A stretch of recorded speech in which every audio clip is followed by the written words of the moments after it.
Bom dia, boa tarde, boa noite, camarada. Mais um vídeo do Marxismo Bárbaro. Hoje a gente vai meio que concluir a aula sobre o curso sobre arte militar, tá? Porque eu tô sem livro para ler ou reler e atualizar aqui os fatos. Então, esse vai ser assim, pelo menos por enquanto, o último vídeo. E aí você vai ver, pelo título, você vê que é o ABC da guerrilha. Você vai saber o básico sobre guerrilha, algumas informações e um pouco da nossa história da esquerda também em relação a isso, tá?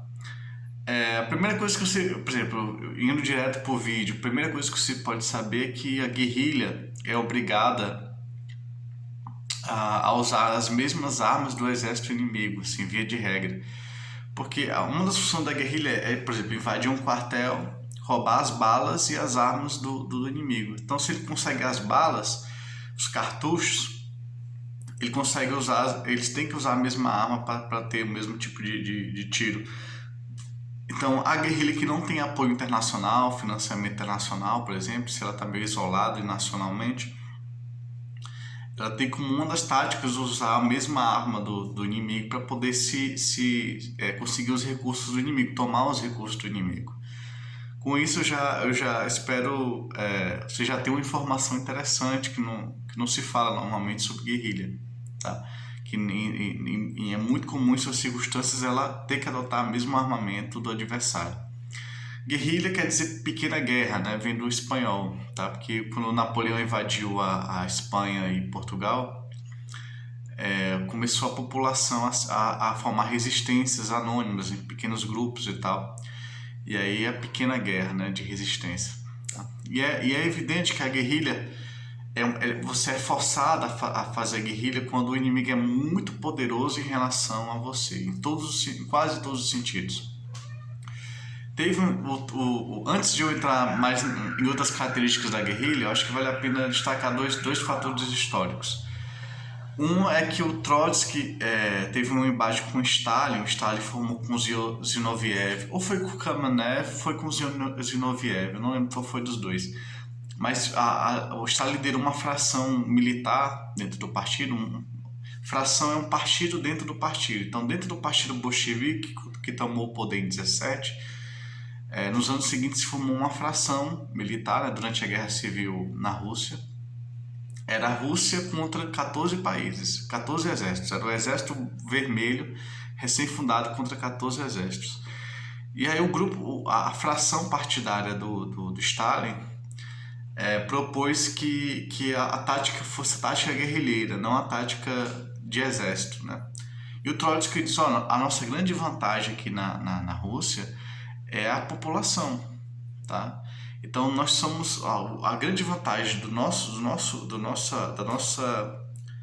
nossa revolução é o número. É exatamente isso o número. Não é a qualidade das armas, não é a qualidade nem dos dirigentes militares, mas é a quantidade de soldados que a gente pode ter a partir dos operários e dos camponeses. Então era irracional formar a guerrilha, tá? E é engraçado que Stalin depois proibiu a existência de frações dentro do partido bolchevique quando ele tomou o poder, né? E ele mesmo formou uma fração e tudo mais. Então, e graças a essa tática correta de formar um exército e não uma guerrilha, o exército venceu. Então a guerrilha, via de regra, para ser bem sincero, é evitada pelos revolucionários. Porque a guerrilha separa você da sua base social, tá? E a revolução quem faz é o povo, não é um grupo armado artificial, tá?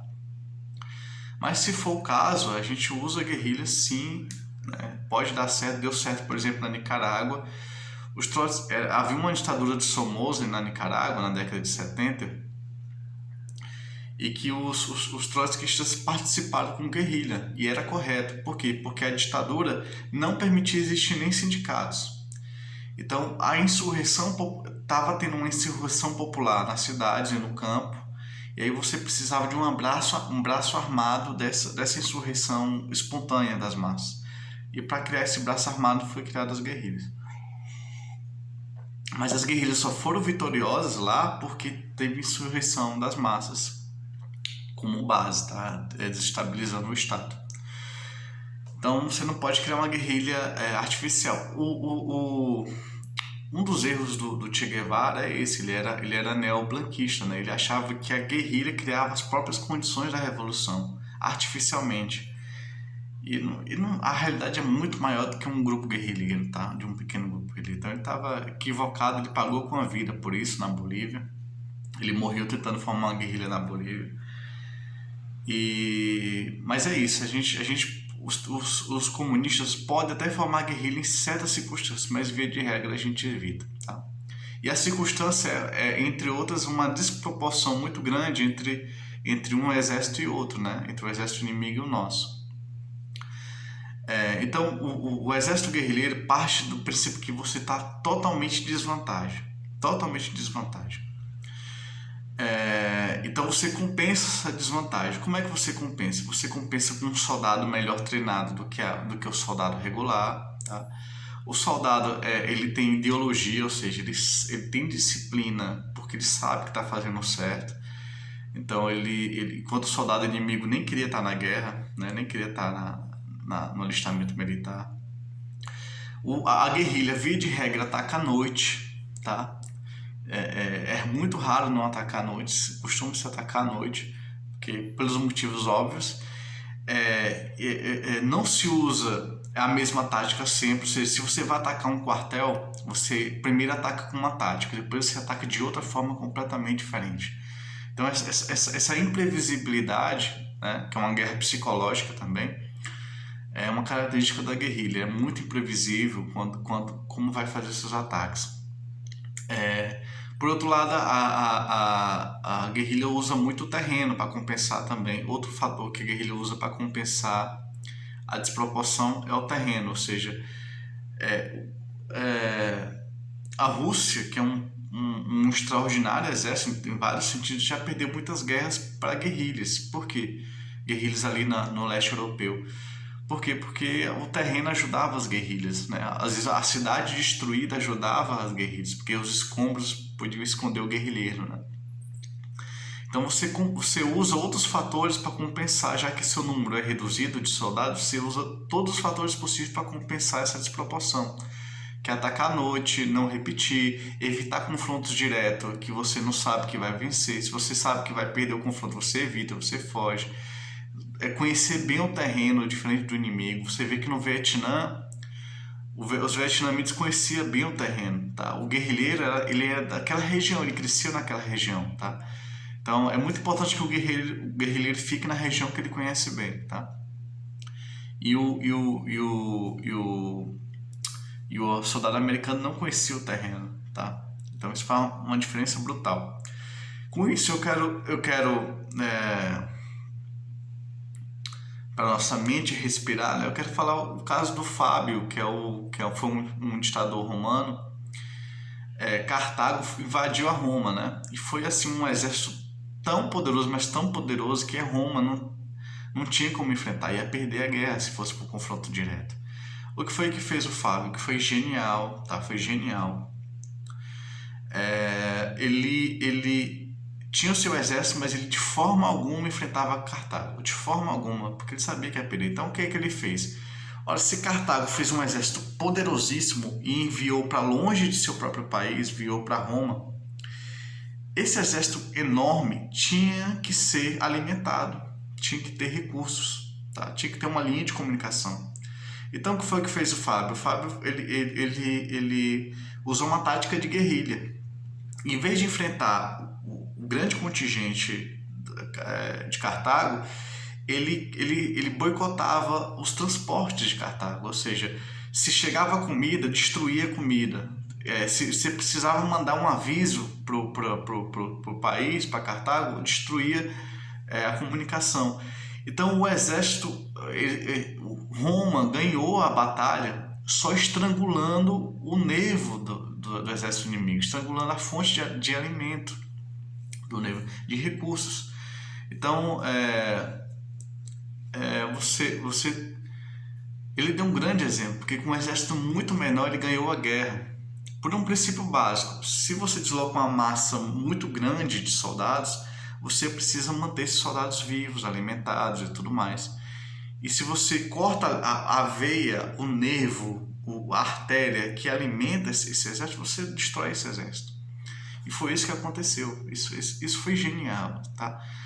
Ou seja, ele não passou ele não usou princípios, ele viu a situação e viu como resolver a situação, tá? O improvável aconteceu, Davi ganhou de Golias, porque cortou o alimento dele, tá?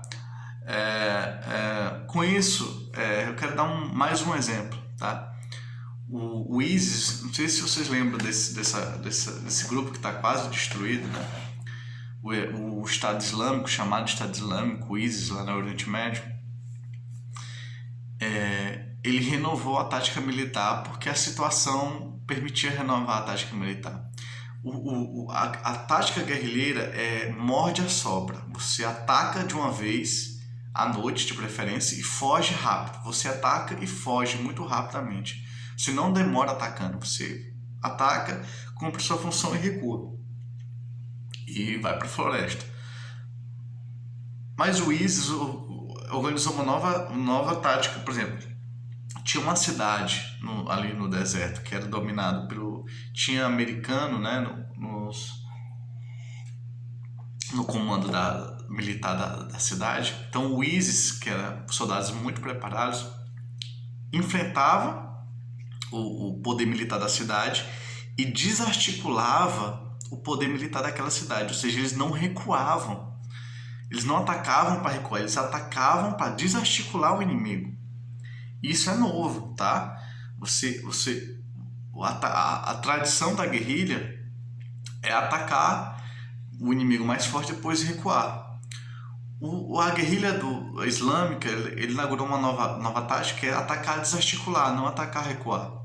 Por que ele conseguiu isso? Porque, por exemplo, para você dar suporte aos policiais treinados pelos americanos e os soldados, você tinha uma distância muito grande, a logística é muito exigente. Então, os soldados estavam muito longe do centro de operações, do QG, do país de origem, entende? Então, faltava recursos para resistir.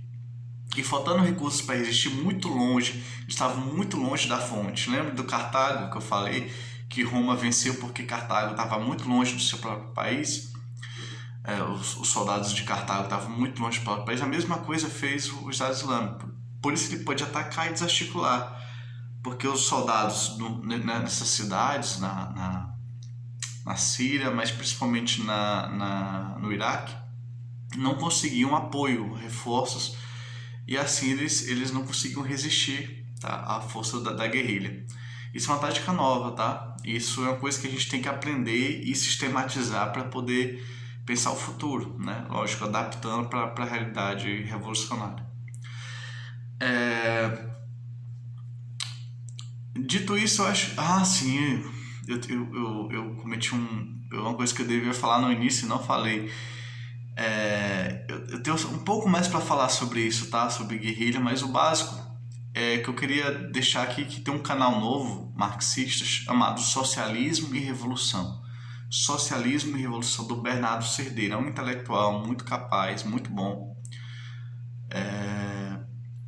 E ele está fazendo um canal novo, que já está crescendo bastante o canal. Eu acho que ele merece um pouco de destaque. E aí eu convido vocês no final do vídeo a ver o canal do Bernardo Cerdeira. Socialismo e Revolução, o nome do canal, tá? Ele acabou de fazer o canal e ele vai alimentando, ele vai começar regularmente a alimentar, e fica aqui a camaradagem de funcionário do YouTube, tá? Basicamente, gente, para resumir, a figura guerrilheira é muito parecida com a figura do ladrão, né? O ladrão ataca de repente e foge de repente.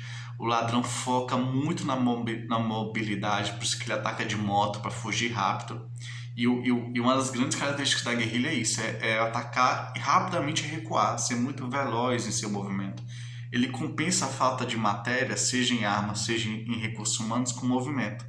Então, a essência do guerrilheiro é um movimento, tá? Então, a ladroagem tem muito assim... princípios que são muito próximos e até iguais do guerrilheiro, tá? E começou a existir também a figura do guerrilheiro foquista, que ele se instala no local e ali cria uma rede de governo, de organização, É assim que faz, por exemplo, o tráfico, né? Em várias cidades do país, do Brasil, mas especialmente no Rio de Janeiro, ele se instala ali naquele morro onde o Estado é meio ausente, como numa cidade camponesa também, numa cidade rural, num ambiente rural. E ali ele cria um mini-estado, né? Ele cria festas gratuitas, ele proíbe o roubo, cria emprego, então ele cria ali um foco guerrilheiro, tá? É muito parecido com o que o traficante faz, né? Lá nos morros cariocas. Mas o guerrilheiro faz, ele cria um foco, né, no campo, onde ele cria a simpatia dos camponeses, cria ali um trabalho. Aí ele cresce, cria um outro foco, aí vai criando focos no país inteiro onde ele pode, tá? E só que todos esses focos guerrilheiros, esses grupos de guerrilha, que vão de um vai crescendo, vai criando o outro, que vai criando o outro, a partir do momento que a guerrilha cresce, existe um comitê central, tá? Da guerrilha. A guerrilha obedece a um comitê central, ela tem alguma autonomia de ação, mas ela tem que respeitar as decisões do comitê central, que é o quartel-general, vamos dizer assim, o comitê central. Só que o Estado Islâmico também trabalhou muito nesse sentido. Eu não arrisco dizer que é uma renovação apenas deles, mas eles generalizaram que é grupos autônomos de combate. Então, na Europa tem várias células adormecidas, terroristas no caso, do Estado Islâmico. Então, essas células adormecidas são autônomos, agem por si mesmos, reivindicam o Estado Islâmico, mas não tem nem sequer uma veia de comunicação com o Estado Islâmico que podia ser interceptado, né? Então, o fato de não ter uma veia de comunicação dificulta perceber essa célula adormecida. E aí ela vai faz um ataque terrorista, faz alguma coisa, um atentado e tal. E não tinha como ser descoberta, é muito difícil ser descoberta porque, além de estar adormecida, muito secreta, essa célula não se comunica com o Comitê Central do ISIS, né, do Estado Islâmico, mas reivindica o Estado Islâmico. Então, o ISIS dá os objetivos, dá umas orientações gerais, diz quem é o inimigo, e aqueles que reivindicam vão ali, de uma forma ou de outra, de forma autônoma, fazer suas ações. Tá? Lógico, o ISIS também tem grupos que têm veia de comunicação próprios, assim, no que o ISIS foi no seu auge, né? O Estado Islâmico.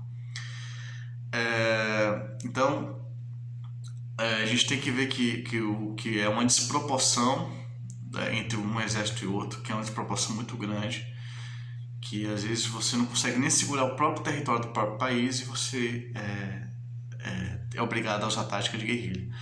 No entanto, existe uma diferença entre guerrilha urbana e rural. O Che Guevara orienta não fazer guerrilha urbana a não ser de forma auxiliar, né? Ele orienta ir para o campo. Na época dele, a América Latina era camponesa, então para ele fazia sentido. A África até hoje é camponesa. Então, a guerrilha camponesa, por estar isolada na floresta, ela consegue ser maior, tá? Tem mais autonomia, ter alimentos, ter água. E a guerrilha urbana, você pode até fazer uma pequena fábrica de bombas, dinamites e tudo mais na floresta. Já a guerrilha urbana os grupos são muito pequenos para não serem descobertos, né? Tem que ser células pequenas e armas leves, né? Para poder mobilidade, para não ser percebido. Então você usa mais a pistola, o revólver, você usa menos o fuzil. Como é o nome dele? O Marighella orientava que a melhor arma tinha que ficar não com o mais experiente. Então você dava um fuzil, se fosse saltar um banco para financiar a guerrilha, por exemplo, você dava a arma mais perigosa para o mais experiente. Os menos experientes ficavam com armas mais leves, tá? É isso. O manual do guerrilheiro urbano não tem nenhuma outra novidade que eu posso dizer além do que eu disse para vocês, mas a guerrilha rural tem essa vantagem de ser maior numericamente, ter mais autonomia, estar mais longe do Estado, da vigilância do Estado, tá? Ter menos vizinhos. Então, isso. Acho que tudo que eu podia dizer de forma introdutória sobre o que é uma guerrilha, tá?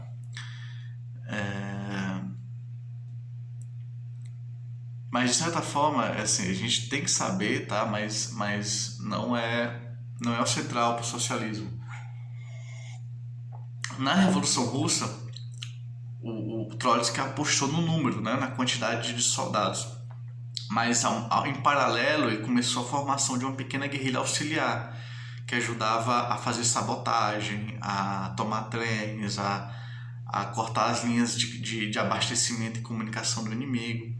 Então mesmo um exército regular, durante a guerra, pode ter um grupo especial, mais especializado de guerrilha, tá? Que serve de auxiliar ao exército central, tá bom? Então as coisas não precisam ser totalmente opostas, tá? E contraditórias. É isso. Se eu ver que faltaram coisas muito relevantes sobre a introdução ao tema, eu faço outro vídeo. Mas por enquanto é isso e a gente segue junto. Abraço.